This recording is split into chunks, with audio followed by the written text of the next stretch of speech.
Cette présentation porte sur le développement de tâches cognitives pour l'étude du changement conceptuel en physique à l'aide de l'imagerie par résonance magnétique fonctionnelle. Il existe différentes approches de recherche en éducation, dont les approches humanistes, behavioristes, constructivistes et cognitivistes. Depuis quelque temps, on assiste à l'émergence d'une nouvelle approche de recherche, d'une approche neuroscientifique, parfois appelée neuroéducation, dont le but est d'étudier certains problèmes éducatifs à un niveau jusqu'ici inexploré, au niveau cérébral.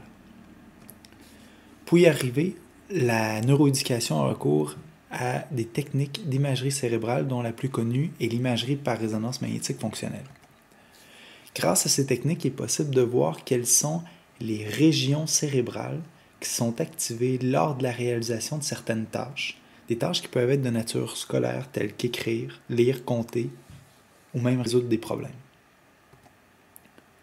Bien que l'approche neuroscientifique soit particulièrement prometteuse pour le domaine de l'éducation, cette approche neuroscientifique au niveau de la recherche comporte également des difficultés. L'utilisation de l'imagerie par résonance magnétique fonctionnelle ou IRMF impose de nombreuses contraintes. Puis il faut tenir compte de ces contraintes-là lors de la conception des tâches que l'on souhaite utiliser, mais c'est pas facile à faire. Il existe très peu de tâches qui impliquent des processus typiquement scolaires qui ont été élaborés. À vrai dire, il existe une panoplie de tâches cognitives, utilisées notamment en neurosciences cognitives, des tâches qui sont utilisées, réutilisées dans différents contextes de recherche, ce qui facilite beaucoup la recherche dans le domaine de la neuroscience cognitive, mais il existe très peu de tâches typiquement scolaires, traitant de problèmes scolaires, utilisables en neuroimagerie. Et le fait de développer ces tâches-là peut, à notre avis, aider le développement du champ de la neuroéducation. Nous, on a développé 2 tâches pour l'étude du changement conceptuel en physique et c'est ce que nous allons présenter ici. Mais avant, là, nous allons présenter les différentes contraintes qui sont à respecter pour élaborer ces tâches cognitives-là. Parce qu'en connaissant ces contraintes-là, il devient plus facile de créer de nouvelles tâches. D'abord, des contraintes liées à l'acquisition des images. Les contraintes sont nombreuses. Le participant doit être dans une position couchée, il y a beaucoup de bruit, puis le participant doit garder sa tête complètement immobile et les mouvements de tête de l'ordre de 2 à 3 mm peuvent rendre les données inutilisables. Les conséquences de ces contraintes-là, c'est que les stimuli auditifs sont à éviter à cause du bruit. C'est pas impossible de les utiliser, mais c'est plus complexe et moins souhaitable. Les réponses verbales et écrites sont également à éviter à cause des mouvements de tête qu'ils peuvent induire. Par contre, les stimuli visuels sont à privilégier. On peut présenter sur un écran des images ou des films que le participant peut voir. Et on peut recueillir les réponses, mais les réponses doivent être motrices, c'est-à-dire doivent impliquer d'appuyer sur les réponses motrices qui sont à privilégier, c'est appuyer sur des boutons. Donc, la tâche doit impliquer des choix de réponse. Il y a également des contraintes liées à l'analyse des données. Ce qu'il faut savoir, c'est que la variation du signal mesuré, causé par la tâche cognitive, est très, très petite. Cette variation-là, en fait, est de l'ordre de 2%. Et pour obtenir des différences statistiquement significatives, il va falloir répéter plusieurs fois le même type de conditions. En fait, il va falloir obtenir plusieurs mesures de chacune des conditions expérimentales qui sont à l'étude. On parle d'environ 25 mesures par condition. Les tâches doivent également produire des différences d'activité cérébrale assez importantes pour qu'on puisse finalement arriver à obtenir un seuil statistique acceptable. Finalement, il y a des contraintes liées à la réponse hémodynamique. Ce qu'il faut savoir, c'est ce qui est mesuré par l'appareil d'imagerie cérébrale, ce n'est pas l'activation des neurones en tant que telle. En fait, c'est une conséquence de l'activation des neurones.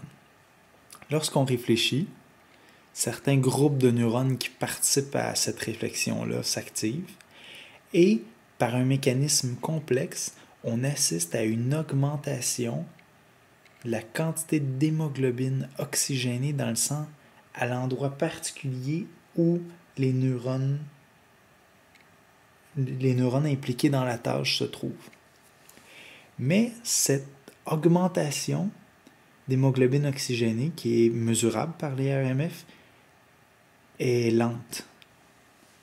À vrai dire, lorsqu'on présente un stimuli, ça peut prendre jusqu'à 5 secondes avant qu'on assiste au maximum dans la concentration relative d'hémoglobine oxygénée. Par la suite, ça prend jusqu'à 5 secondes après que les processus soient terminés, avant qu'on ait atteint le maximum, pour que ça redevienne à un niveau de base. Donc, c'est quelque chose qui est assez long. Et si on ne conçoit pas les tâches en fonction des caractéristiques de la réponse hémodynamique, il est possible qu'on ne mesure aucun signal. Face à cette difficulté, il y a 2 stratégies qu'on peut employer, les designs par bloc et les designs événementiels. Dans les designs événementiels, on présente toute une série de stimuli du même type, suivi d'une assez longue période de repos, suivi d'un autre bloc de stimuli, suivi d'une autre période de repos, et ainsi de suite. Et à l'intérieur d'un bloc, on présente seulement une catégorie de stimuli. Donc, si par exemple, on est intéressé à savoir les différences d'activité cérébrale entre une tâche qui implique la reconnaissance des visages par rapport à la reconnaissance des outils, on va présenter dans un premier bloc toute une série de visages, suivi d'une assez longue période de repos, suivi dans un deuxième bloc de toute une série d'outils, et ainsi de suite. L'avantage, c'est qu'au début du bloc, on va citer une augmentation de la réponse hémodynamique, et donc du signal, et cette réponse hémodynamique-là va rester élevée durant tout le bloc, puisqu'on continue constamment à solliciter de la même façon. Et à la fin du bloc, bien sûr, la réponse hémodynamique va redescendre, mais on va avoir obtenu un taux élevé de signal durant toute la partie du bloc. Ce qui présente des avantages au niveau statistique. Par contre, cette stratégie n'est pas utilisable pour plusieurs problèmes de recherche. À vrai dire, lorsqu'on demande aux participants de répondre à une question en appuyant sur des boutons, autrement dit, lorsqu'il y a des choix de réponse, on ne peut pas faire un bloc avec un type de stimuli, avec un type de question, parce que ça impliquerait toujours la même réponse de la part du sujet, et on atteindrait rapidement une saturation. À vrai dire, l'exécution, la réalisation de la tâche serait de plus en plus facile, à vrai dire, serait de plus en plus automatisée, si bien qu'on assisterait à une diminution de réponse hémodynamique, une diminution du signal, ce qui n'est pas souhaitable. Si on a des choix de réponse, il faut présenter de façon aléatoire les stimuli.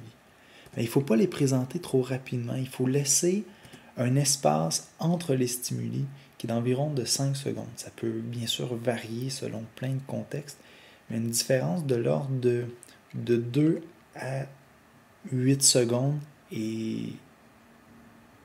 va permettre d'obtenir des résultats adéquats. Après vous avoir présenté les contraintes, voici maintenant les tâches.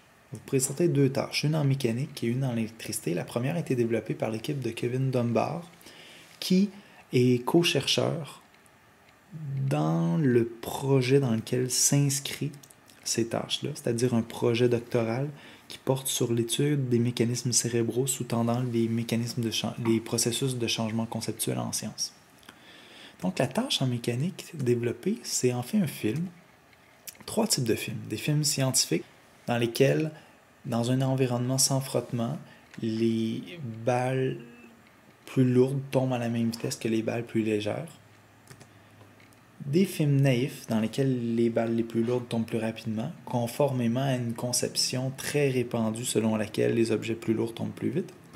Et finalement, les stimuli contrôle, des stimuli où la plus petite balle va tomber plus rapidement.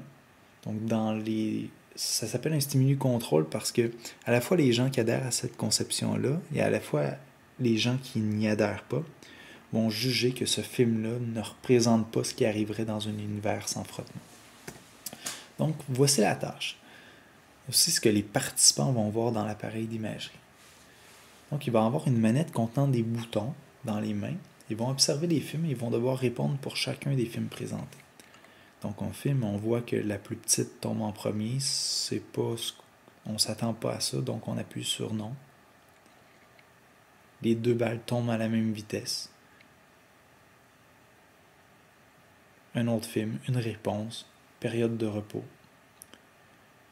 Il y a un espace d'environ 5 secondes entre les différents stimuli et on continue comme ça. Comme il y a 3 catégories de stimuli, il va falloir présenter aux participants une 60aine de stimuli. Ici, on en a présenté 6. La deuxième tâche est une tâche en électricité qui est bâtie un peu sur le même principe qu'on présente des films qui sont parfois scientifiques, dans lesquels une ampoule liée par un seul fil à une pile ne s'allumera pas.